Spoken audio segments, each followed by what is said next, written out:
Week 16 at Agentuity, really exciting. We've got just a week and a half or just a little bit until our San Francisco launch party there with the AI Engineer World's Fair. So we're trying to get a lot done and stabilize, do all sorts of really fun stuff. So I think you'll start seeing some of that in this week. So it's really cool. And then we've got some content landing pages and stuff coming up too, which I worked on some of that this week.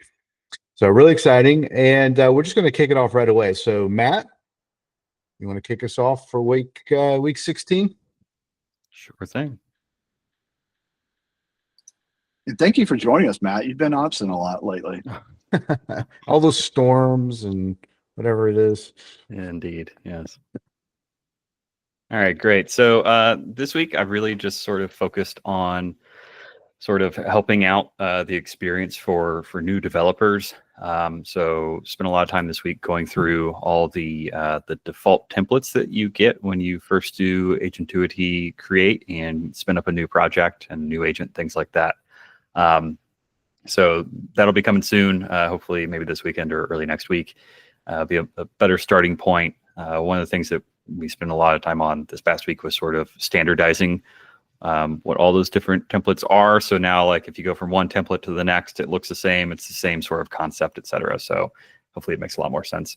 As part of that, also updating all the samples that we have. So this will be in our examples repository. It'll also be on our examples on our marketing website. If you go look at integrations with different frameworks, it'll be in our documentation, et cetera. Again, same sort of thing, which is just sort of cleaning it up, standardizing it, making it all the same. So, if you jump from Bun Vercel with Anthropic over to Bun with Mastra, or you do Python with Pydantic, it's all sort of the same concept for the agents. So it's really easy to sort of compare apples to apples and see what the differences between the different frameworks and languages are. So I'll just run you real quickly through the Bun Vercel Anthropic template. And again, this is the same for all of them now, effectively. If you've ever come and talked to us in person at a conference, or if you're planning on doing that, this is sort of the demo that you'll see. This is a concierge agent, which we use at our conferences a lot. And it's got a couple of different pieces of functionality, but basically, you can fire up this agent, and if you're in person and talking to us, it'll have three different things that you can do. You can ask it about Agentuity, and it'll respond to you with great information about, from our documentation. So you can ask it how to do KV store, set environment variables, et cetera. Or you can ask it recommendations for things to do around the conference city. So, if we're in San Francisco, dinner spots, things like that. Or you can even ask it like about the weather.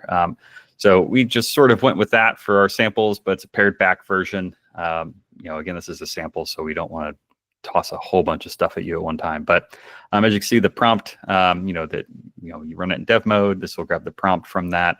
We're defaulting to just, again, the local guide of recommended dinner spots. We're going to store the prompt in the user history KV just to show you how KV is used. The next thing we're going to do is we're going to try and determine your intent based off your prompt. So are you asking about Agentuity? Are you asking about dinner spots in San Francisco or Austin? Or are you asking about the weather or whatever else? And then after we run that through and we get the intent from you, we'll direct you off to the appropriate agent. Again, because this is a sample, we've only got the local guide in here to keep it simple. And we'll demonstrate here the handoff method where you can pass something from one agent into the other agent. The local guide, really simple. It's literally just asking, what are your recommendations for this city? It's not super smart in the sample version. We've got a bit more information and ability to go out and get up-to-date stuff in our conference ones, but this is a pretty good starting point for a sample. So again, just a really good baseline for you to understand how to handle requests, how to handle responses, how to handle KV, things like that, and agent-to-agent handoff. So all this will be coming soon, so keep an eye out for it, and hopefully it makes your lives a little bit easier. Over to Bobby. Yep.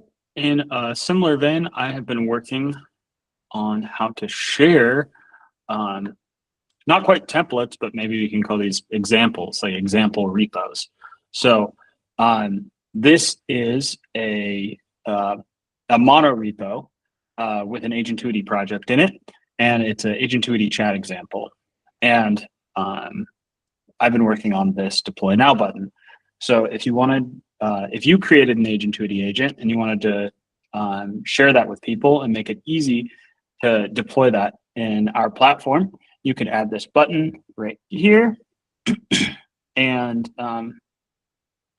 once it is clicked, the user will be taken to this page where they can clone your project and repo and deploy the project. So I'm going to,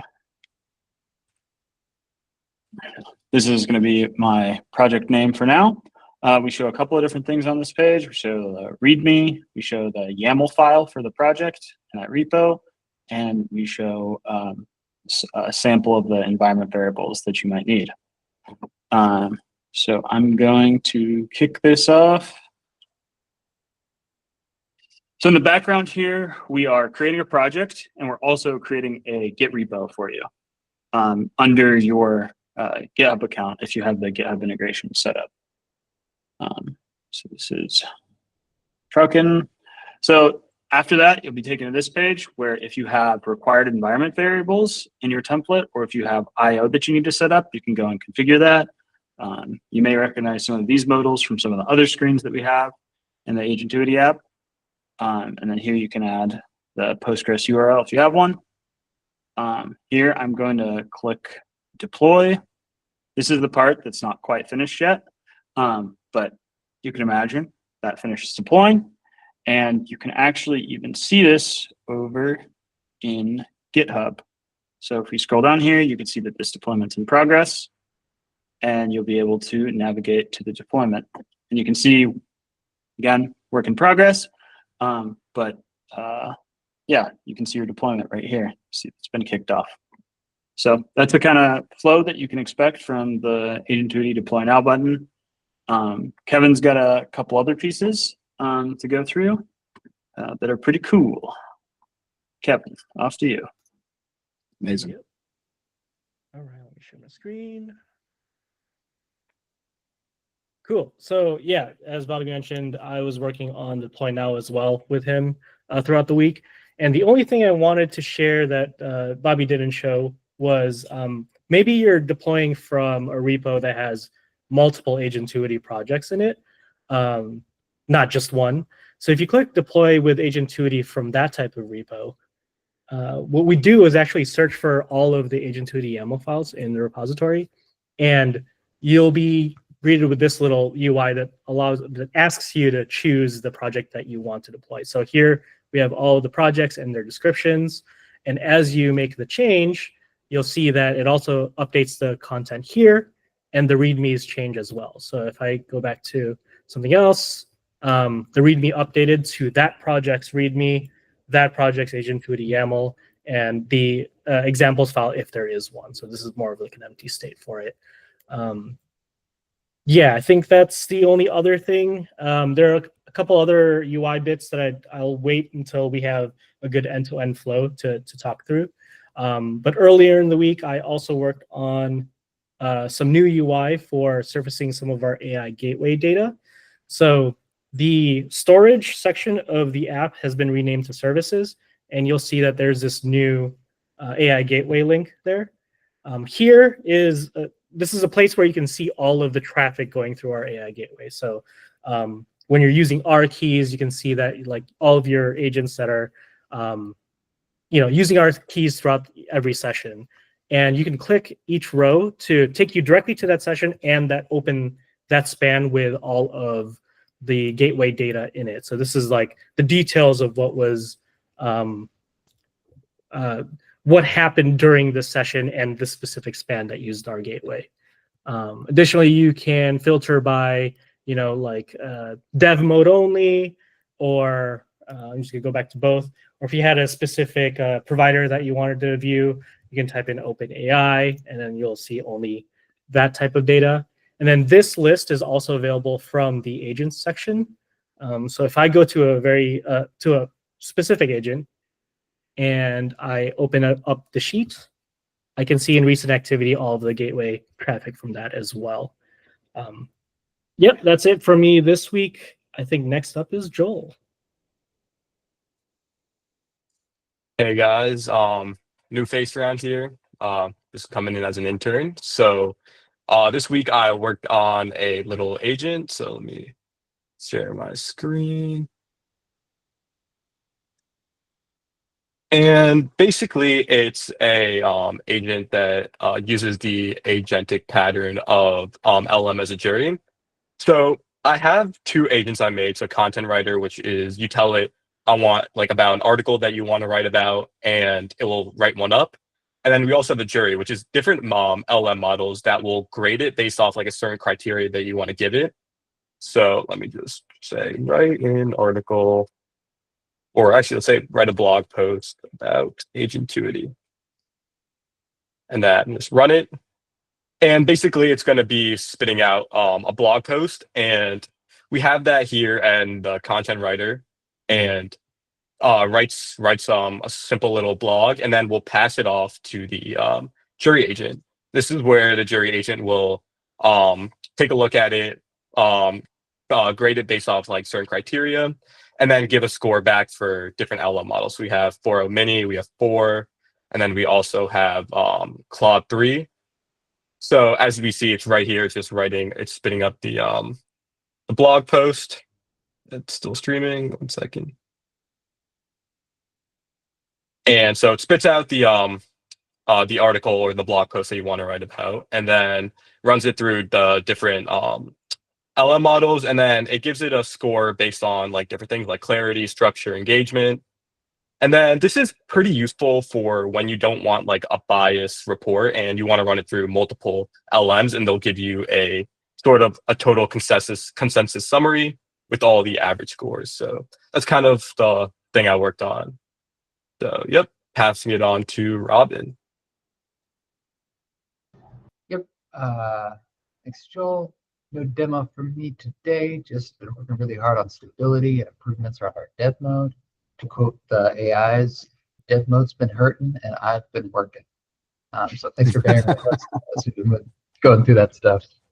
And I'm gonna keep working too. I'll hand it off to Gabriel. Okay, this week has been a lot of work on internal tooling for facilitating a little bit of our internal dev work, especially now that a lot of new people are coming in. We're trying to facilitate their onboarding. Also, a little bit now by the end of the week, a little more of work on our Discord part. Right now, I don't have anything to show right now, but I'm working on a bot that will eventually grab threads whenever you make a help thread on our help forum on Discord, and it will just parse initially that your question there, try to answer if it is something very simple that is on the documentation, or if it is something that people already asked it before. It's probably going to try to direct you, give you your initial feedback, so you don't, whenever you ask something on our help forum, you don't need to keep waiting for a team member to answer you. That's the plan. I'm gonna keep working on this. And our Discord now has a bunch of new updates as well. Has more organization. We're gonna have nice stuff eventually, and also a new Discord link. So if you have not joined our Discord yet, please do join it. All right. Now to Pedro. Hey, how's it going? So this week I've been working more on CLI, trying to make the CLI even more useful. So let me show you what I've been working on. So I've been working on logs, sort of like, like Docker or any of the other, tools that we use every day. So these are the logs that are coming out of my project, my agent. And this is more useful mainly for production rather than development, since in development, you're going to be using more like the web, like the UI and stuff like this. But let me show you really quick. How's it going, right? So I have an agent, doesn't really, I'll show you right now. It doesn't really do anything. It's just this thing, just a prompt. But I have a couple of logs. So received prompt, like just put something like this so we can recognize it as like a new log. Right, so these are just like just using like the context logger. Right, I'm gonna save it. And then if I go to run it, it's running. Give me a response. If I go to the logs, here we go. So this is the log that I just put in there, right? Here we go. So they're coming. So the cool thing about this is that I put in some arguments that I think are really useful. Let me show you right now. So we have like, tail basically just keeps querying. Since, so we can tell, how far back do you want to see the logs from? You can do hours, minutes, days. Actually, this should be in a different order over here. And the cool thing, I find it really useful to see the dates, but sometimes I find annoying to see the day instead of the hour. So I did this thing where you can do, hide date, and it will just show you the time, because I know these logs are from today. Or you can also do like hide date. What else did I put in here? The severity. So this is also really useful because now you can do info. I don't want to see all of the debug logs. I just want to see all my info. So anyway, just take a look at the helper options to see your logs. And so the pull request is still pending review, but this will be available pretty soon. That's it. All right, I think I'm next. Yep, Jeff's next. Go ahead. All right, I worked on a few things that are related to the environment around the CLI as well, and just some small edge sharpening off some edges and making some nice little things. I'll show you a few little things that I've done to make it a little bit nicer. So you can now have, as Bobby was showing, you can now have an example or sample file. These can, so if you're building a template or you're building something, you want someone to be able to fork your agent and use it. You can put these in a .example file in your repo. And it works in a couple ways. So you can also do comments, which will show up in the import UI that you were seeing earlier. And it tries to guess what you're using for, like, if it's a secret or an environment example. You can also then run that. So if I run then this, let me just run this example. A couple other things that we've done. We also detect if you're missing an environment. So like in this case, it detected that I had this environment required in my example, but I don't have it set in my upstream project on the cloud. So it'll sort of warn you and tell you. Of course, you can ignore it if you don't want to set it for some reason. And then the other thing you can do as part of this is you can also do one more thing I was going to show you. So you can also, let me run a different project. So I'm going to run this Pydantic project. So in this case, we also added, we found this out earlier this week with an agent. Someone was deploying, they didn't have enough memory, or sorry, they didn't have a disk. So their project was figure, I'm going to make this artificially low, just demo this. But the default size of the disk that they're requesting for their agent was smaller than the actual package. And so when it would deploy, it would get a disk issue saying there wasn't enough disk to be able to run the agent. They couldn't figure out why, and it was obvious that looking at the disk size, so we needed to kind of make that smarter. So what you can do now, so if I deploy this now, if I go to run this, oops, sorry, ran the wrong one. If I go to deploy this, just run this deploy, it will tell you that your deployment that you're trying to deploy is bigger than you've allocated. So, and then you of course say yes here. And it'll adjust your requirements and then do the deployment, and it'll guess, basically it'll give you a little bit of headroom, but it'll guess. If you go back over here and look at my Agentuity YAML, you can sort of see that it updated the disk size requirements. Now in this case, it's going to try to round it up to what it thinks the maximum size of your package is. It won't give a huge amount of headroom, but it is the exact size of the package in this scenario. So a couple other things I did related to just kind of really nice sharp edges to try to go off. I'm gonna say no here, and then I'm going to use dev mode here. We added source map support for JavaScript, so that was kind of a little bit of a pain because we have to bundle. You can see I'm going to throw an error here. It's a little bit of a trivial example. I come back over here to my dev mode, and then I run this. You can sort of see getting an error now. I'm not seeing the stack, but you can see it over here. This is a version of the dev mode I'm not running that has it, but you will be able to see in the future the actual stack here as well.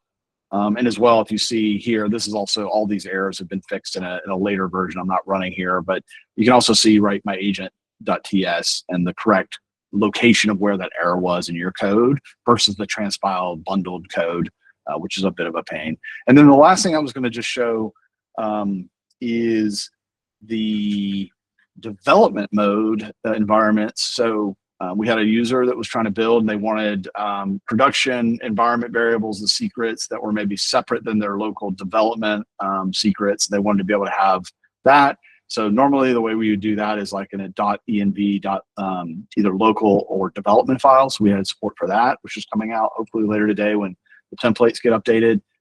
And that would be, for example, example.development. And you can sort of see my foo bar, and that will override anything in my other, in my .env file as well. So that's kind of nice. So if you want to do develop, that works, of course, across Python and across Node and Bun as well. That's it for me. I'll pass it back to Rick. All right, that wraps up week 16.